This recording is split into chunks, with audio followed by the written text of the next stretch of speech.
ልብ መቼ ነው የሚጸዳው? ከዘረኝነት መቼ ይጽዳ? ከኃጢአት መቼ ይጽዳ? እሺ ቤታችንስ አጸዳ ነው? በኦሞ በበረኪና አጸዳ ነው? የመነቸኩትን በሙሉ በሽቦ ሁሉ አጠብ ነው? የመነቸከ ልባችን መቼ ይጽዳ? ምእመናን ለእግዚአብሔር እምብየው ያለው ልባችን መቼ ይጽዳ? መቼ ነው በበሩ ገብተን እኛ የምንወጣው የምንመላለሰው? መቼ ነው ምግባር የምናፈራው? መቼ ነው ቅድስና የሚኖረን? ተርቤ አብልታችሁኛል፣ ተጠምቼ አጣችሁኛል፣ ታርዤ አልብሳችሁኛል።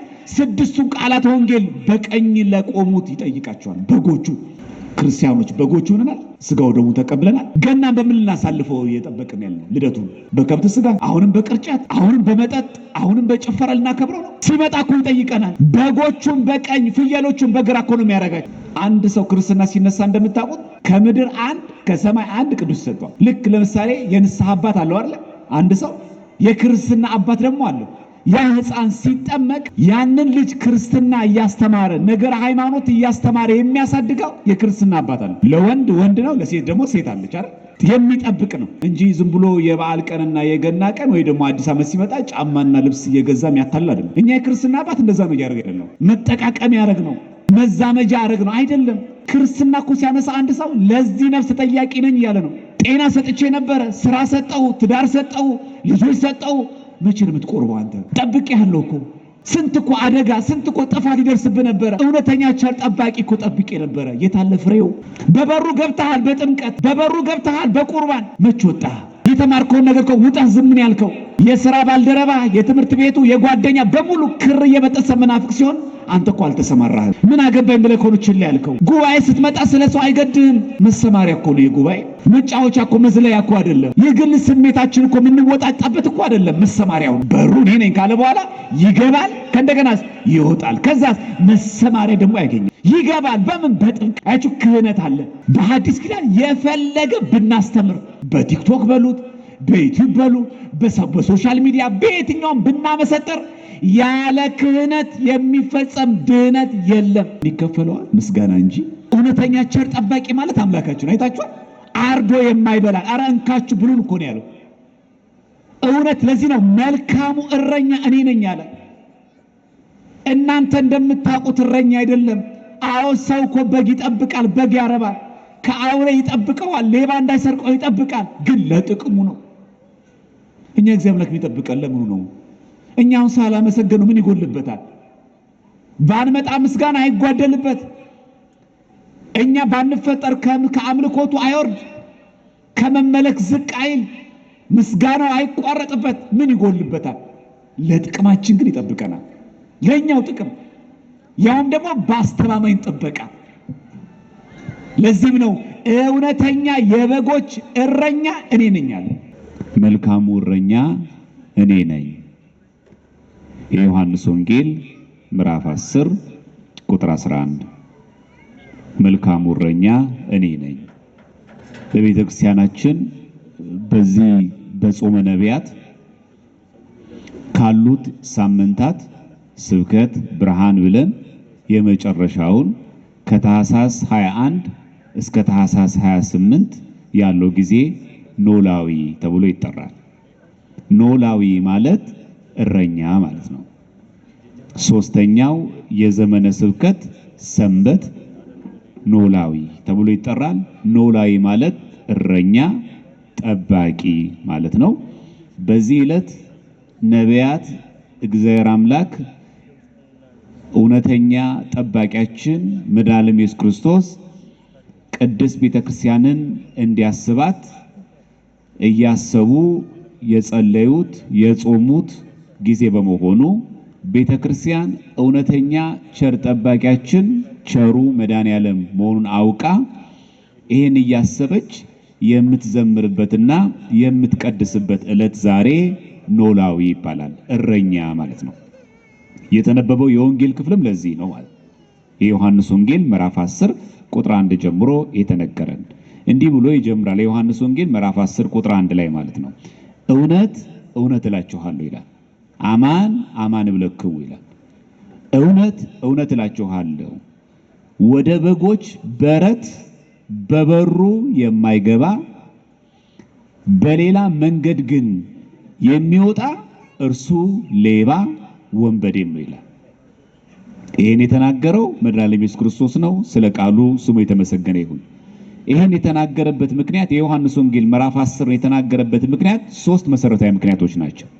አንደኛ በዚህ በዮሐንስ ወንጌል ምዕራፍ 9 ቁጥር 39 ላይ ኢየሱስም የማያዩ እንዲያዩ የሚያዩም እንዲታወሩ እኔ ወደዚህ ዓለም ለፍርድ መጣሁ ብሎ ነበርና የመጣው እኮ ለፍርድ ነው እንጂ ለምህረት አይደለም እንዳይሉ ለምህረት እንደመጣ ለማጠየቅ እውነተኛ የበጎች በር እኔ ነኝ አለ። አንደኛው ምክንያት ይሄ ነው። ሁለተኛው በዚህ በዮሐንስ ወንጌል ምዕራፍ 9 ቁጥር 29 ላይ እግዚአብሔር ሙሴ እንደተናገረው እኛው እናውቃለን፣ ይህ ሰው ግን ከወዴት እንደሆነ አናውቅም ብለው ነበርና አይሁድ እርሱ ከየት እንደመጣ ለማጠየቅ ይሄን የዮሐንስ ወንጌል ምዕራፍ 10 ቁጥር 1 ላይ እውነተኛ የበጎች በር እሱ መሆኑን ይነግረናል። ሶስተኛ ኖላዊ ሄር አይደለም ቸርረኛ አይደለም ብለውት ነበርና ክርስቶስን ቸርረኛ እንደሆነ ለማጠየቅ ጌታችን ይሄንን ገጸ ንባብ እንድናውቅ እንድንረዳ አስተማረን። ምን ብሎ ጀመረ ማለት ነው? እውነት እውነት እላችኋለሁ ካለ በኋላ ወደ በጎች በረት በበሩ የማይገባ በሌላ መንገድ ግን የሚወጣ እርሱ ሌባም ወንበዴም ይላል። ልብ በሉ፣ ወደ በጎች ያለው አራት እግር ያላቸው እንስሳቶችን አይደለም። በጎች ያለው እኛ ምዕመናንን ነው። እኛ የእግዚአብሔር በጎች ነን። እግዚአብሔር እረኛችን ነው፣ ጠባቂያችን ነው። ልብ በሉ፣ ጌታችን እረኛ የሆነው ለበጎቹ ነው፣ ለክርስቲያኖቹ ነው። ወደ በጎች ደግሞ በበሩ የማይገባ እሱ ሌባ ወንበዴ ነዋል። ያ ማለት የእረኛነት የኖላዊነት መስፈርቱን ነገረን ጌታችን። እረኛ ለመሆን ሊቃነ ጳጳሳት እረኛ ናቸው፣ አስተዳዳሪዎች እረኛ ናቸው፣ ካህናት እረኞች ናቸው። መስፈርቱ ምንድነው? የእውነተኛ አገልጋይ፣ የእውነተኛ ካህን፣ የእውነተኛ እረኛ መስፈርቱ ምንድነው? በበሩ የሚገባ። በሌላ መንገድ የሚገባ ግን ሌባ ነው ወይም ወንበዴ ነው አለ። ምን ማለት ነው? ያነጋገር በበሩ የሚገባ አለ፣ እሱ መልካም እረኛ ነው። በበሩ ደግሞ የማይገቡ ሌቦች አሉ ነው። ግልጽ ነው ሐሳቡ አይደል? በበሩ የማይገቡት ሌቦቹ ምን እንደሚፈልጉ እናውቃለን። ሌባ ሌሊት መጥቶ የሚሰረስረው ምን ለማጥቃት ነው? ሊጠቅመን አይደለም አይደል? የጎደለ ነገር ሊሞላልና እንደሚመጣው ሊጎዳ፣ ሊያጠፋ፣ ሊገድል ነው። በበሩ የማይገቡ ሌቦች እንዳሉ እንድናውቅ ጌታችን ነገረን። ይህንን ዮሐንስ አፈወርቅ ሲተረጉም ዮሐንስ ወንጌልን በሩም እሱ ነው ይላል። በሩም እሱ ነው፣ የበሩም ደግሞ ባለቤትም እርሱ ነው ይላል። ከዛ ቀጥሎም እንደሚለው በበሩ የሚገባ ግን የበጎች እረኛ ነው። በምኑ የሚገባ? በበሩ የሚገባ፣ በእውነተኛው በር የሚገባ እሱ የበጎች እረኛ ነው። ስለዚህ የእውነተኛ ካህን የብፁዓን አባቶቻችን ኖላውያን ናቸው፣ እረኞቻችን ናቸው ብለን የተቀበልናቸው በበሩ እርሱ መሰረታት ቤተክርስቲያን በኩል ስለሚያስገቡን ነው። ካህን ሶስት ስልጣን አለው፣ ድርሻ አለው። ያስተምራል፣ ያጠምቃል፣ ያቆርባል። ይሄ የካህን ስልጣን ነው። ለምን? በበሩ የሚያስገቡ ናቸው፣ እረኛ ናቸው። ጌታችን ደግሞ ሊቃነ ካህናት የካህናት ሁሉ አለቃ ሊቀ ካህናት ስለሆነ እውነተኛ እረኛ እኔ ነኝ ያለበትን ሲያስረዳ ለእርሱ በረኛው ይከፍትለታል። ልብ በሉ፣ እውነተኛ ቸር ጠባቂያችሁ እረኛችሁ እኔ ነኝ ያለና ጠባቂዎች ደግሞ አሉ፣ የበጉን በሮች የሚጠብቁ በጎች ደግሞ አሉ። በጎቹ ደግሞ ያሉበት ደግሞ ጎሮኖ አለ። ልክ የከብቶች በረት እንደምንለው የፍየሎችና የበጎች ደግሞ ማደሪያ ደግሞ ጎሮኖ ደግሞ አለ። ልብ በሉ ክርስቲያኖች፣ ይሄ ስርዓት በእኛ ቤተክርስቲያን በየዕለቱ ስንሳለም አለ። ከበግ ውጭ ከመቅደስ ውጭ አጽር ስንሳለም ብለን ነው ቅጥሩ የምንሳለመው። የሰማይቷ የኢየሩሳሌም አምሳያ የሆንሽ ቅድስት ቤተክርስቲያን ወይ በታቦተ እስጢፋኖስ ስም ሰላም እልሻለሁ ሰላም ለኪል እንገባና ምንድነው እናደርገው? ከዛ በኋላ አደግድገን ነው የምንገባው አይደል? ከዛ ምንድነው እናደርገው? ይሄንን ደረጃውን መወጣጫው መጀመሪያ እንሳለማለን። የእመቤታችን ምሳሌ ነው። ከዛ በቀኝና በግራ ያሉት እነዚህ ሁለቱ ምሰሶች እንሳለማቸዋለን። የቅዱስ ሚካኤልና የቅዱስ ገብርኤል አንድም የዮሴፍና ኒቆዲሞስ ናቸው። ቅዳሴ አንድምታ ላይ የመጀመሪያው የቅዳሴ ታሪክ ላይ እናገኘዋለን። ከዛ ምን እንሳለማለን? በሩን። ምንድነው በሩ የምንሳለመው? እውነተኛ የበጎች በር እኔ ነኝ ያለውን አስበን ማለት አይታችሁ እኛ ቤተክርስቲያን በአፏ ብቻ ሳይሆን ክርስቶስን የምትሰብከው በተግባርም ጭምር ነው። ከውጭ ገብተን ስንሳለም ሂደት አለው። በትምህርተ መስቀል ስናማትም እንዴት አድርገን እንደምንገባ ቤተክርስቲያን አቤቱ ከደጁ ተሳልመን ስንገባ እዚህ መቅደሱ በር ላይ እስከምንደርስ ድረስ ወደ ቤት ጣራ እገባ ዘንድ አይገባኝም፣ በምህረት ብዛት ወደ ቤት እገባለሁ እያለን እንዲህ እየተባለ እኮ አይገባ ቤተ መቅደስ ስለምንዳፈር እንጂ። እውነት ለመናገር እግዚአብሔር አምላክ አሁን ሁላችን ቢመለከተን እውነተኛ ክርስቲያኖች ነን። እንደ በደላችን እንደ ኃጢአታችን ቢሆን ኖሮ ቤተ መቅደስ ውስጥ ገብቶ ማገልገል የሚችል ቅዱስ እኛ ዘንድ አለ? የገባ ነው በማንቸርነት ነው። በማንቸርነት ነው፣ በእግዚአብሔር ቸርነት ነው። ስንገባ አደግድገን የምንገባው ጎንበስ ዝቅ ብለን አይገባኝም፣ ያንተ ቤት ቅዱስ ንጹህ ነው፣ እኔ ግን ንጹህ ቅዱስ አይደለሁም፣ በንስሐት አልመላለስም፣ ይቅር በለኝ እያልን እንገባለን። ከዛ ስንሳለም ቅድም ባለው ሂደት ነው የምንሳለመው። ደረጃውን እንሳለማለን። ከዛ ሁለቱን ምሰሶች የበሩን እንሳለማቸዋለን። ከዛ በሩን፣ ከዛ እንሰግዳለን። የቤተ ክርስቲያን የቅዳሴ አንድምታ ላይ የቅዳሴ ታሪክ ክፍል ላይ ይሄ ሙሉ በዝርዝር ተቀምጧል። የኛ ቤተ ክርስቲያን ዝም ብላ እገሌ እንደዚህ ያለ ብላ አይደለም፣ በመጽሐፍ የሰፈረ የተዘገበ ያለን እውነተኛ የበጎች በር እሱ አምላካችን ስለሆነ እውነተኛ የበጎች በር ክርስቶስ መሆኑን አምነን በሩን እንስማለን። የቤተ መቅደሱን በር ምን ስሙ ለዚህ ነው ነገራችን። ሴቶች በሴቶች ወንዶች በወንዶች እንሳለሙ ማለት ነው። ከዛ ወደ ቤተ መቅደስ ውስጥ እንገባለን። ሂደቱ ይህንን ይከተላል። የበሩ ደግሞ ምን አሉ? ጠባቆች። ተመልከቱ እዚህ ጋር ቃሉም እንደሚል ቁጥር 3 ላይ የዮሐንስ ወንጌል ምዕራፍ 3 ቁጥር 3 ላይ ለእርሱም በረኛው ይከፍትለታል ይላል። በረኛ የተባሉት አበ ነፍስ ናቸው፣ የንስሐ አባት። ለእውነተኛው በግ ለእውነተኛው እረኛ የነፍሳችን እረኛ ለሱ ይከፍታል። ማን? ጠባቂው። ለምን? በጎቹ እንዲጎበኝ። ይሄ ነው ቤተክርስቲያናችን ስርዓት።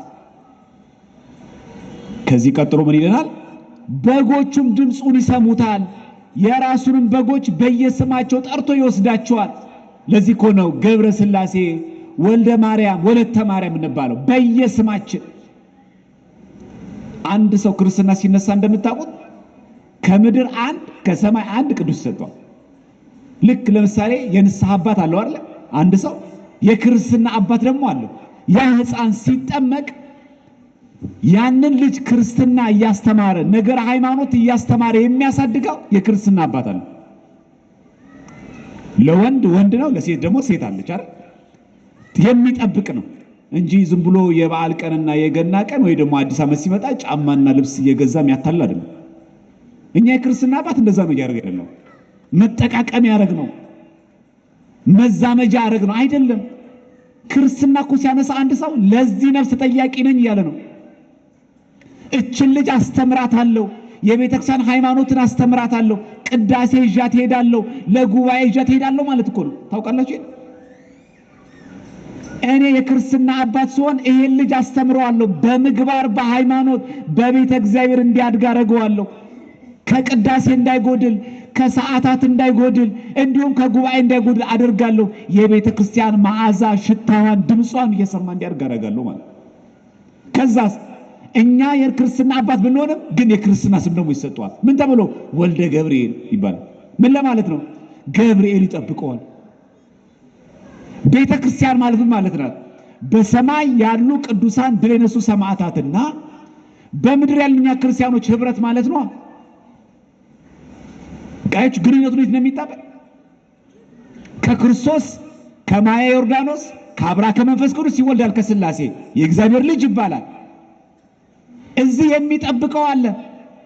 ካህናት ደግሞ አበ ነፍስ ሆነው ጠባቆች ናቸው። በዚህ ትምህርቱ ጌታችን ብዙ ትምህርትን ያስተማረን በዚህ ኖላዊ በሚለው ማለት እውነተኛ ቸር ጠባቂያቸው እርሱ እንደውም ከጥበቃ ጋር በተያያዘ አንድ ነገር እናንሳ። ቤታችን ምን አለው?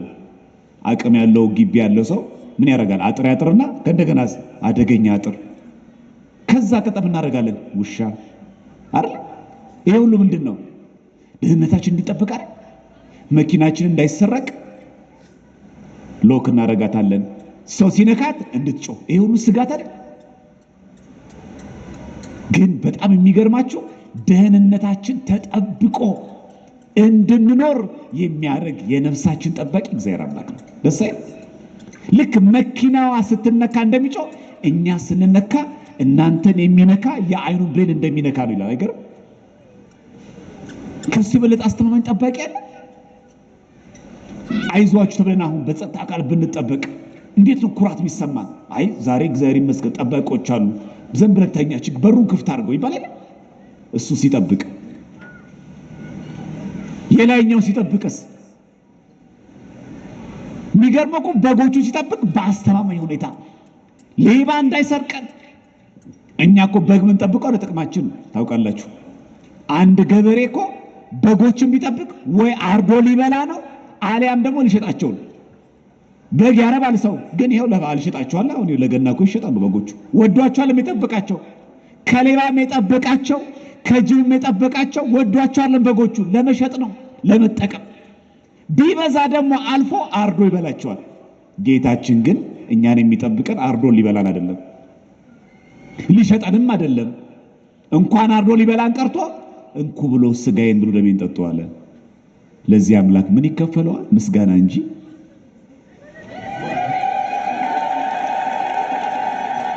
እውነተኛ ቸር ጠባቂ ማለት አምላካችን አይታችኋል። አርዶ የማይበላ አረ እንካችሁ ብሉን እኮ ነው ያለው። እውነት ለዚህ ነው መልካሙ እረኛ እኔ ነኝ አለ። እናንተ እንደምታውቁት እረኛ አይደለም። አዎ ሰው እኮ በግ ይጠብቃል፣ በግ ያረባል፣ ከአውሬ ይጠብቀዋል፣ ሌባ እንዳይሰርቀው ይጠብቃል። ግን ለጥቅሙ ነው። እኛ እግዚአብሔር አምላክ የሚጠብቀን ለምኑ ነው? እኛውን ሳላመሰገኑ ምን ይጎልበታል? ባንመጣ ምስጋና አይጓደልበት። እኛ ባንፈጠር ከአምልኮቱ አይወርድ፣ ከመመለክ ዝቅ አይል፣ ምስጋናው አይቋረጥበት። ምን ይጎልበታል? ለጥቅማችን ግን ይጠብቀናል።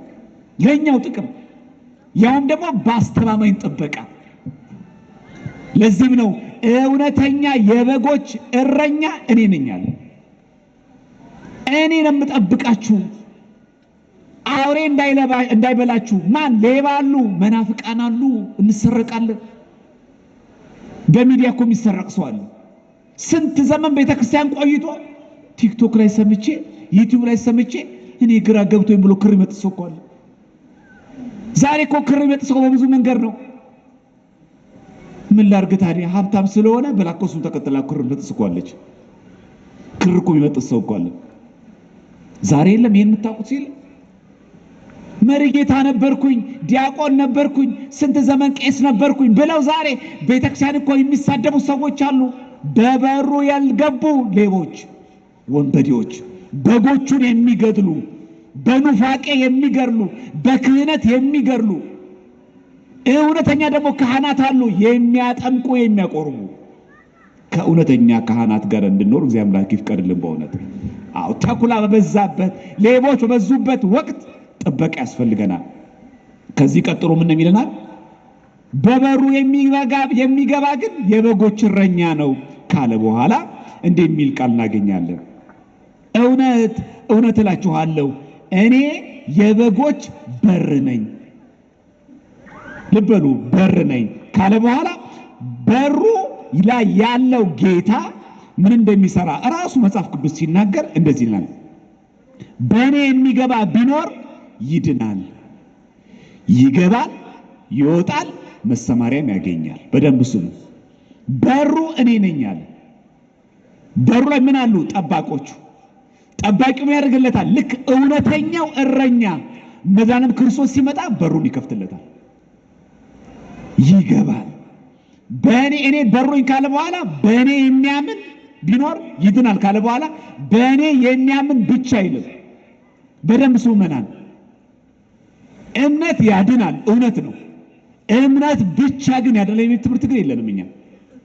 ለዛም ነው የዮሐንስ ወንጌል ምዕራፍ 10 ቁጥር 9 ላይ በሩ እኔ ነኝ ካለ በኋላ በእኔ የሚገባ ቢኖር መግቢያው እንደው በሩ ጥምቀት፣ ቅዱስ ቁርባን፣ ቅዱስ ሜሮን። አንድ ሰው በቤተ ክርስቲያን ለመባል በ40 በ80 ቀናት ስንጠመቅ ሶስቱ ምስጢራት በአንድ ቀን ይፈጸማሉ። በሩ ነው። ምን አለ? ምስጢረ ጥምቀት፣ ከዛስ ምስጢረ ሜሮን፣ ከዛስ ምስጢረ ቁርባን። በአንድ ቀን አንድ ክርስቲያን ይፈጸም አለበት። ልክ በእኛ ቤተ ክርስቲያን አሁን ለምሳሌ አዲስ ህንጻ ቤተ ክርስቲያን ሲሰራ ምን እንደሚደረገው ሜሮን ይቀባል፣ ቅዳሴ ቀደስ የለ። ልክ ለዛ ህፃን ቅዳሴ ቤቱ ነው እንደማለት ነው። በሩ እኔ ነኝ አለ። ከዛስ ይገባል። በምን? በጥምቀት በቁርባን ይገባል። ከዛስ ይወጣል። ለምን? ለምግባር ትሩፋት ሊሰራ መሰማሪያ ያገኛል። ምን ያገኘዋል? እሳት፣ ሰይፍ፣ ስለት ይገጥመዋል። በሰማዕትነት ሰሪ መስክሮ ያርፋል። ልብ በሉ። በሩ እኔ ነኝ ካለ በኋላ ይገባል፣ ካለ በኋላ ይወጣል የሚል ቃል አለ። ከዛስ መሰማሪያ ያገኛል። ይገባል። በምን? በሃይማኖት። በሩ ሃይማኖት ነው። ያቺ ክርስቶስ ራሱ የገለጣት ለቅዱሳን አንድ ጊዜ ፈጽማ የተሰጠች ሃይማኖት በር ናት። በሩ እሱ ነው። ጠባቆቹ ምን ያደርጋሉ? የበጉን የእረኛቸውን የክርስቶስን ሲያሙ ግባ ይሉታል። ለዚህ እኮ ነው ካህናት ሁሌ የሚናገሩት። ካህኑ ሲናዝ ሰምታችኋል? በኋላ ምን ሰማዋለን? ሲያሳርጉ ጌታችን አምላካችን መድኃኒታችን ኢየሱስ ክርስቶስ የካህናት አለቃ አለ የሚለው ካህኑ ኃጢአትን የሚያስተሰርይ ለአባቶቻችን ለሐዋርያት ስልጣነ ክህነትን የሰጠ ይላል።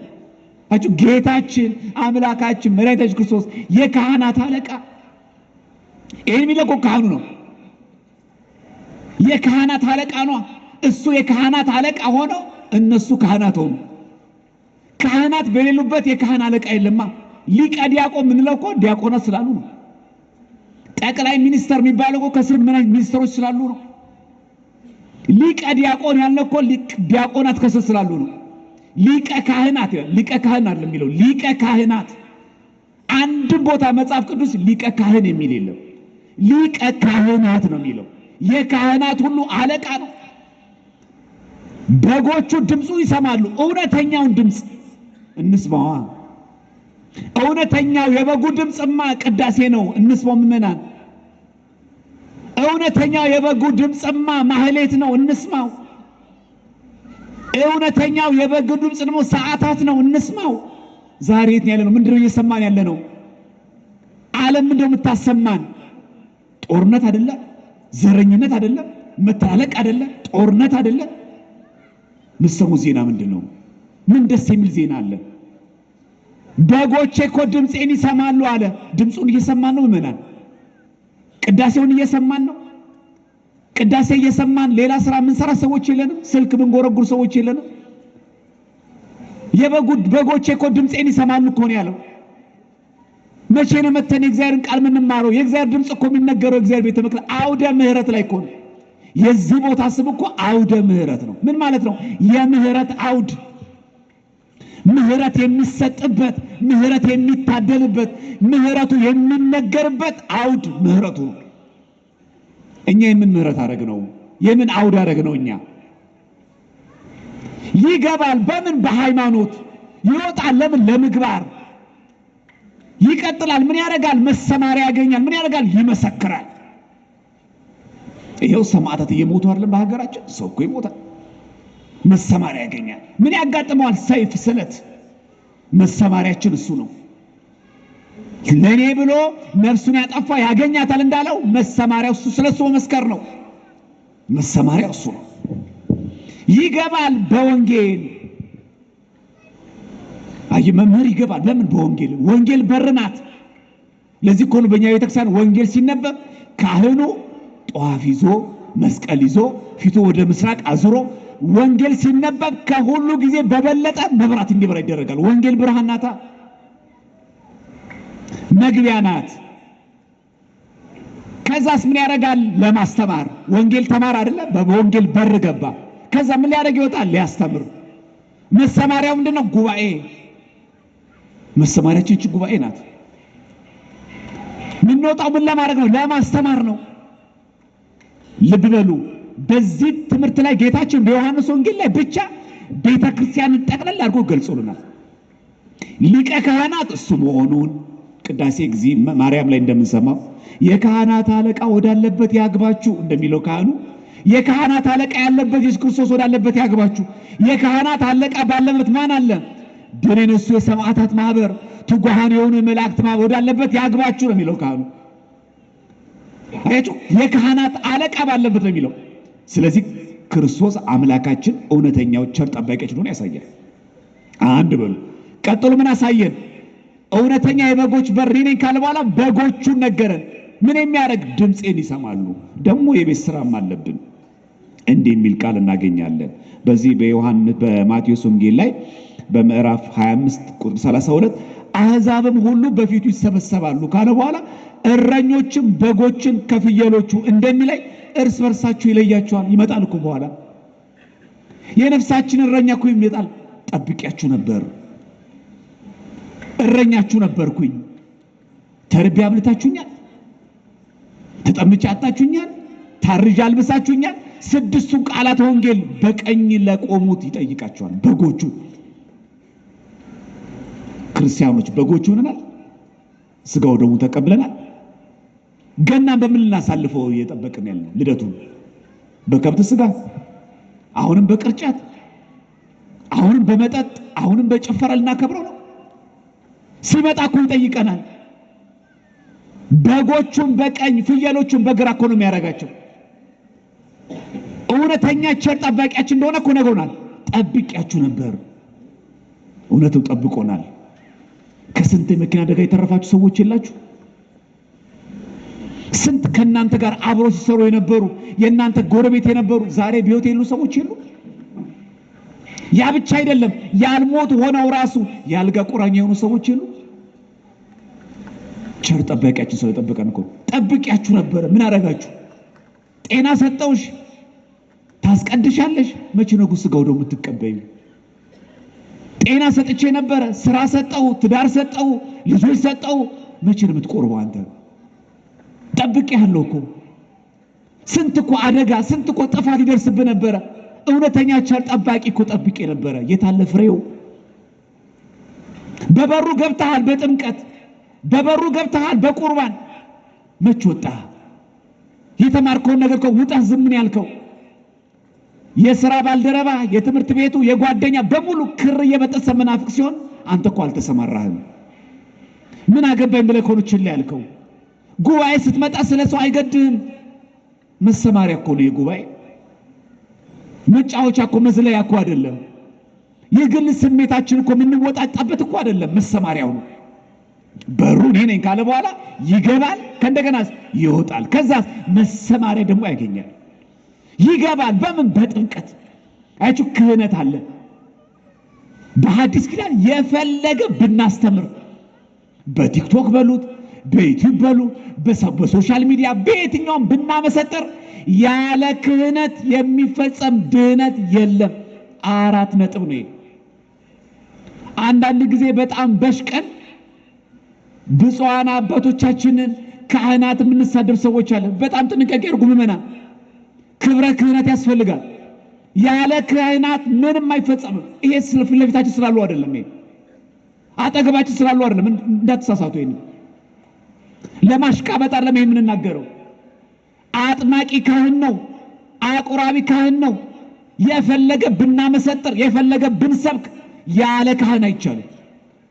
የፈለገ ብንሰብክ አስተምረን እኮ ብናመጣ የሚያጠምቁት እኮ እነሱ ናቸው፣ የሚያቆርቡት እኮ እነሱ ናቸው። አቶ ገብቶ አይቀድስ፣ ፕሮፌሰር ገሌ ገብቶ ይቀድስ አይባልም። ያለ ክህነት አይቻልም። ክህነት አለ። የበጎች እረኛ እሱ ነው። የበጎቹ እረኛ ደግሞ ጠባቂው የሚል ቃል አለ አይደል? ጠባቂዎቹ ለማን ናቸው? ካህናት አሉ። በሩን የሚጠብቁ እነሱ ናቸው። ምዕመናንን እያስጠመቁ ምዕመናን እያቆረቡ ወደ በጉ በር ቤት ወደ ቤቱ የሚያስገቡን። ቤታችን የበጎች ቤት ደግሞ ቤተክርስቲያን ናት። ዘር የማይለይባት፣ ጎሳ የማይለይባት፣ የትምህርት ደረጃችን የማይታይበት፣ ሁላችን እኩል የሆንባት የማን ቤት ናት? እቺ የእግዚአብሔር ቤት። ጠባቆቹ ለማን የሚከፍቱት? ለእውነተኛው እረኛ። ምን አለ እዚህ ጋር? ክህነት። ቀጥሎስ በሩ ማን ነው? እርሱ። አንድም ጠባቆች የተባሉት የበሩ ጠባቆች የተባሉት ቅዱሳን ናቸው። ምን ያደርጋሉ? እኛ አምነን ወደዚህ በር እንድንገባ ጠባቆቹ በበሩ እንድንገባ ነው የሚያደርጉ። በዚህ አጋጣሚ የቅዱሳን ቃል ኪዳን የቅዱሳን የሚሰጣቸው ቃል ኪዳን በሙሉ በበሩ እንድንገባ ነው። ደብርን የረገጠውን ደብረ ሊባኖስ የረገጠውን እምርልሃለሁ ማለት ያ ጠባቂ እንደሚያደርገው በበሩ ግባ። ደብረ ሊባኖስ ሄድሽ አይደል? ተሳልመሃል አይደል? በል እዛ የረገጠውን እምራለሁ ማለት በበሩ በስጋ ወደሙ እንድትገባ እኔ ቅዱስ የሆንኩኝ አቡነ ተክለ ሃይማኖት አማልድሃለሁ ማለት ነው። እምነትን አይተካም የቅዱሳን አማላጅነት፣ ስጋ ወደሙን አይተካም የቅዱሳን አማላጅነት። ጠባቆች ናቸው። በበሩ ግቡ ነው የሚሉ አቡነ ተክለ ሃይማኖት ቢልን ያንን ይሄው ባለፈው ገብርኤል አከበርን አይደል? ዓመታዊ ክብረ በዓሉ ገብርኤል ተከበረኩ 19። አይ ዛሬ እኮ ገብርኤል ነው ሶስቱን ሕፃናት ከሳት ያወጣበትም እና ዛሬ ቅዳሴ ይቅር ስጋው ደሙ ይቅር ነው የተባለ የለም። የገብርኤል ወዳጅ ከሆንክማ የዛን ቀን ስጋው ደሙ ተቀበል፣ በበሩ ግባ። ገብርኤል የሚወደው በበሩ የሚገባውን ነው። በዕለቱ ንስሐ ገብቶ ስጋው ደሙን የተቀበለ ሰው እውነተኛ የገብርኤል ወዳጅ ነው። ዛሬ አቡነ ሀብተ ማርያም ናቸው። አቡነ ሀብተ ማርያምን የሚወድ ሰው በበሩ ይግባ። በምን? በስጋው ደሙ ይግባ። ዛሬ እስቲ ይቆረብ። አቡነ ሀብተ ማርያም ናቸው። ንስሐ ገብቶ በበሩ ይግባ። አቡነ ሀብተ ማርያም፣ ሌሎቹ ጻድቃን ሰማዕታት ጠባቆች፣ በበሩ ያሉ ጠባቆች ምን ያደርጋሉ? በበሩ ግቡ። አቡነ ተክለ ሃይማኖት ጣዖት የሚያመልኩትን ዛፍ የሚያመልኩትን አስተማሩ። ምን አደረጉ? እኔ ያለሁላችሁ በቃ የኔ አማላጅነት አለ ቃል ኪዳን አለላችሁ በቃ ነው ያሉት አይደለም። አጠመቋቸው። ለምን? በበሩ መግባት አለባቸው። ከዛስ አቆረቧቸው። ለምን? በበሩ መግባት አለባቸው። የቅዱሳን አማላጅነት በበሩ እንድንገባ ነው የሚያደርጉ። እንደውም ቅዱስ ዮሐንስ አፈወርቅ ይህን ሲተረጉም በር የተባሉት ቅዱሳት መጻሕፍት ናቸው ይላል። ቴዎፍሎስ አንጾኪያ በተመሳሳይ በር የተባለው መንፈስ ቅዱስ ነው፣ ይጠብቃታል ቤተክርስቲያን። ስንት ጠላት ነው ያለባት ዛሬ ቤተክርስቲያን? የውስጥ ጠላት አለባት፣ የውጭ ጠላት አለባት። እኛም እኮ ጠላቶቿ ነው የሆነው ዛሬ። ምን ጠቀምናት? እኛው ልጆቿ ሆነን እኛን ሳታዳላ አጥምቃን እኛው አለ በዘር የምንቧደነው እኛው አለ የምንጠላላው። የቤተክርስቲያን ስርዓት እያፈረሰ ያለው ማነው? እኛ አይደለም? ማነው ስርዓተ ጥምቀቱን እያፈረሰ ያለው? ማነው ቅዳሴ ከተገባ በኋላ እያስቸገረ ያለው? እኛ አይደለም? የቤተክርስቲያን ስርዓትን እያፈለሰ ያለው ንስሐ የማይገባው ኑፋቄን የሚገኝበት ከኛው የወጣ አይደለም? ይሄ ሁሉ ጠላት አለባት። ግን ማን አለ? ቴዎፍሎስ እንደተናገረው መንፈስ ቅዱስ አለ ጠባቂዋ። ሌባ በጎቹን ነጥቆ እንዳይጨርስ ይጠብቋል። ይገባል፣ ከዛስ ይወጣል። ከዛ ምን ያገኛል? መሰማሪያ ያገኛል። ምን አለ እዚህ ጋር? ክህነት። ሁለተኛ ሚስጥራት። ምን አለ? ሚስጥራቶቹ የሚገቡበት ወደ በጉ ቤት የሚገባበት በር መግቢያው ጥምቀት ነው። መግቢያው እምነት ነው። መግቢያው ለመዳን የሚያስፈልጉ ሚስጥራት ናቸው። እነዚህ በር ናቸው። ይገባል በዚህ በር። አይቹ ሚስጥራት አለ። እዚሁ ላይ ደግሞ ከእንደገና ምን አለ? ሚስጥረ ስጋዊ አለ። እዚሁ ላይ ቁጥር ስትመለከቱት በዚህ በዮሐንስ ወንጌል ምዕራፍ 10 ላይ እንዲህ የሚል ቃል እናገኛለን። ጌታችን ኢየሱስ ክርስቶስ የተናገረው ቁጥር 14 ላይ መልካሙ እረኛ እኔ ነኝ ካለ በኋላ አብ እንደሚያውቀኝ እኔም አብን እንደማውቀው ይላል። አብ እንደሚያውቀኝ አይታችኋል። በእሪና በስልጣን አንድ መሆኑን ጭምር ያሳያል። አብ እንደሚያውቀኝ ማለት እኔም አውቀዋለሁ። ያ ማለት እሪናን ነው የሚያሳየው። ኮኢኳል የሚባለው ዘእሩይ ምስለ አብ በመለኮቱ ከባህሪ ከአባቱ ጋር የሚተካከል መሆኑ አብ እንደሚያውቀኝ ነው የሚለው። እኔም እንደማውቀኝ ነው። ማንም ፍጡር እንደዚህ ማለት አይችልም። ፍጡር ቢሆን ሁሉ ለሱ ስብሐት ለሱ ክብር ምስጋና ይግባውና ክርስቶስ ግን ፈጣሪያችን ስለሆነ እግዚአብሔር ስለሆነ እግዚአብሔር አብ እንደሚያውቀኝ እኔም እግዚአብሔር ወልድ አብን አውቀዋለሁ። በስልጣን በአገዛዝ በመለኮት አንድ ስለሆነ ከባህሪ አባቱ ጋር በዚህ አጋጣሚ የአሕዛብን ክስ ውድቅ አደረገ ማለት አይችሁ። የዮሐንስ ወንጌል ምዕራፍ 10 ላይ ብቻ ማለት ክህነት አለ፣ ከእንደገና ምን አለ? ሚስጥራት አለ፣ ከና ምግባር አለ። ምን የሚል ምግባር? በበሩ ይገባና ገብቶ አይቀርም ይወጣል። ለምን? ለምግባር። በበሩ በጥምቀት ገባን፣ በበሩ በቅዱስ ሜሮን ገባን፣ በበሩ በቅዱስ ቁርባን ገባን። ከዛስ ምግባር ያስፈልጋል። 6 ቃላት ወንጌል ያስፈልጋሉ። ያቸው ይወጣል ያለው ለዚህ ነው። ወጥቶስ ምን ያደርጋል? መሰማሪያ ያገኛል። ይሄን ስትፈጽም ምን ይገጥማል? ሰይፍ ስለት ይገጥማል። እንደ ቅዱስ እስጢፋኖስ በድንጋይ ትወገራለህ። እንደ ሰማዕታት ደግሞ መከራ ይደርስብሃል። ዛሬ እንኳን ስንክሳር ላይ የምናነባት ጻድቅ ቅድስት ሴት እች ናት፣ አንስጣስያ የምትባል። አባቷ ሌላ ቤተ እምነት ነው፣ አሕዛብ ነው፣ ጣዖት አምላኪ ነው። እናቷ ክርስቲያን ናት። እንደዚህ እኮ አለ ዛሬ አባት ሌላ እናት ሌላ የሆነበት ቤት የለ። ስንት ነው ዛሬ ችግር ያለው? ስንክሳር ላይ ዛሬ ያለችው ሴት እች ናት፣ ቅድስት ሴት፣ ቅድስት አንስጣስያ ትባላለች። አባቷ አሕዛብ ነው፣ ጣዖት ያመልካል። እናቷ ክርስቲያን ናት። በስነ ምግባር በሃይማኖት አስተማረቻት። ስለ ኦርቶዶክሳዊ ተዋህዶ እምነት አስረዳቻት። በድብቅ ሄዳ በ80 ቀኑ አጠመቀቻት። ስንት የጸና ክርስቲያን አለ። ይሄን የሚያደርግ ሰው አለ አሁን እኛ መካከል። አይች ዋጋ እንዴት እንደሚከፈል ያቺ ልጅ በልጅነቷ እናቷ እንደዛ ስላስተማረች ስላጠመቀቻት የክርስትና ፍቅር በልቧ ተሳለ። ተደብቃ ተመጸውታለች። በበሩ ገባቻ በጥምቀት ምግባር ተገኘባት። ከዛ መሰማሪያ ተገኘ። ምን ተገኘ? አባቷ አወቀ መጠመቋል። ተደብቃ ደግሞ ድሆችን ትረዳለች። አሁን የምን ያስኮንናል? አንዳንድ ጊዜ በጣም የምንገርም ቤተሰቦች አለን። በነገራችን ላይ አሁን ይሄ አሕዛብ ሆነ እንጂ እኛም እኮ የምናስገርም ሰዎች አሉ። ልጃቸው ሰንበት ቤት ገብታ ስላገለገለች እንደ ክፉ የሚያዩ ሰዎች አሉ። እንዴ ጭፈራ ቤት ስትሄድ እያላችሁ አይደል እንዴ? ሱሱ ስትገባ እየጮኻችሁ አይደል? ምዕመናን የት ትገኝሽ ይች ልጅ? ልጆቻችሁ ቤተክርስቲያን ሲመጡ ልክ እንደ ሰነፍ እንደሚሆኑባችሁ የምትሰጉ ሰዎች አላችሁ። ቤተክርስቲያን መምጣት እንደሚያሰንፍ አድርገን የምናስብ፣ በእርግጠኛም ችግር አለበት። እኛ እዚህ መተን ጎበዝ ተማሪ ስለማንሆን ቤተሰቦቻችንም ያንን ውጤታችን አይቶ ቤተክርስቲያን የሰነፎች መሰብሰቢያ እናደርጋት አይደለችም። የሰንበት ተማሪ ሆኖ ከኦል አንደኛ መውጣት ይቻላል። ግሬድ ከፍ አድርጎ መስቀል ይቻላል። የቤተክርስቲያን ልጅ ማለት እኮ ሰነፍ ማለት እኮ አይደለም። ይሄ ግን አሕዛብ ስለሆነ በጎ ምግባርን አየና አስያዛት። በሰማዕትነት እንደፈረደባት በሰማዕትነት ሞተች። አንስጣስያ ዛሬ ታኅሳስ 26 ዕረፍቷ ነው። በበሩ ገባች። በምን? በጥምቀት ወጣች። ለምን? ለምግባር። መሰማሪያ ምን አገኛት? ሰይፍ ስለት፣ ሰማዕትነት። በቀኛ ምስክርነት ይሄ ነው። ሰማዕት እንሁና። እስቲ ጊዜያችን እንሰዋለት። ምን ችግር? ጊዜያችን ለጉባኤ ለቃለ እግዚአብሔር ጊዜያችን እንሰዋስ። ይሄ ኩራት ሰማዕትነት ነው። እስቲ ሆዳችን እንኳን እንቁረጥለት። እስቲ ንጹህ። አሁን ያለው የሀገራችን ጉዳይ የሚያስበላ ነው። በተለያየ ምክንያት ከጤና ችግር ውጪ ማለት ነው። ካህን ከፈቀደላችሁ ሰዎች ውጪ የገና ጾም ያልጾማችሁ ጾመ ነቢያትን ምን ሆነን? ወፈራችሁ? ክብደት ጨመራችሁ?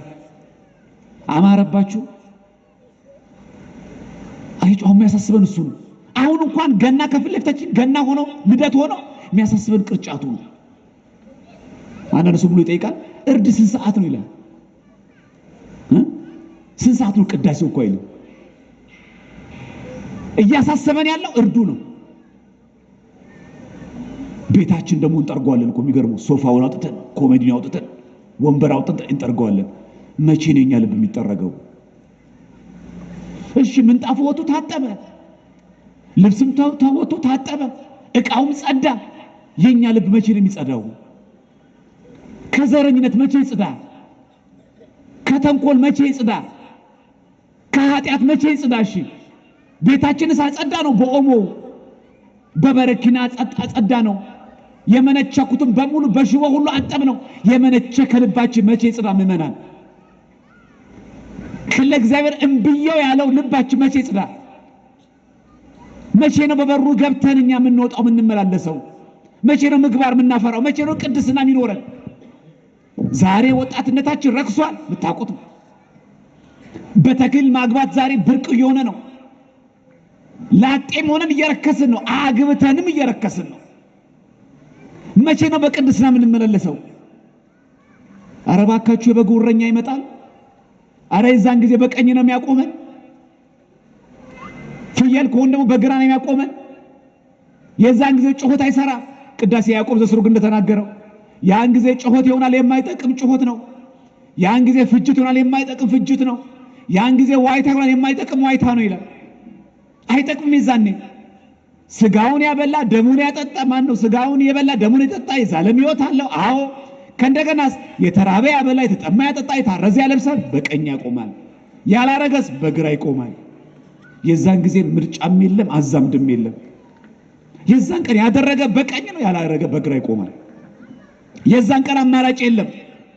በሉ የበጎቹ እውነተኛ በር እሱ መሆኑን እንዳንዘነጋ። ስለዚህ ምዕመናን ዛሬ ኖላዊ እውነተኛ የቤተ ክርስቲያናችን ጠባቂ የነፍሳችን ጠባቂ መድኃኒዓለም ክርስቶስ መሆኑን አምነን በክህነት እንደሚፈጸም ይሄ ምስጢራት አምነን ከእንደገና ደግሞ ይሄ የሚፈጸም በቤተ ክርስቲያን ነው። ስለዚህ ስናጠቃለው ክህነት አለ፣ አንድ ጠባቆች አሉ።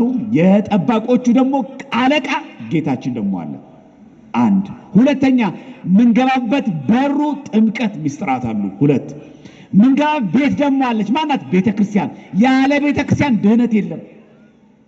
ማንም ሰው ያለ ቤተ ክርስቲያን ድህነት ማግኘት አይችልም።